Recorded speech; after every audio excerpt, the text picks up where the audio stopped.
কাল কিয়ামতের দিনটা বড় ভয়ঙ্কর হবে, এত ভয়ঙ্কর বন্ধু।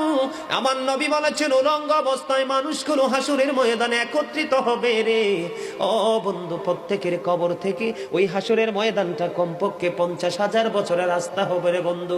এই জন্য নবী যখন মেরাজের রজনীতে বোরাক দেখেছিল, আমার নবীকে আল্লাহ দাওয়াত দিয়েছে, বোরাক দেখে আমার নবী এত ক্রন্দন করেছিল, মনে হয়েছিল যেন আমার নবীর চক্ষু মুবারক দুইটা ঝর্ণা হয়ে গেছে।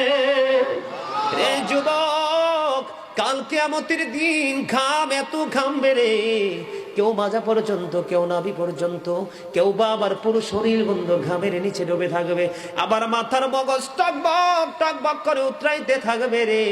আল্লাহ বলেছেন লা ইয়ামুতু, people will not die that day, সেদিন মানুষ আর মরতে পারবে না। আল্লাহ বলেছেন ফিহা ওয়ালা ইয়াহইয়া, people will not be able to live that day, মানুষ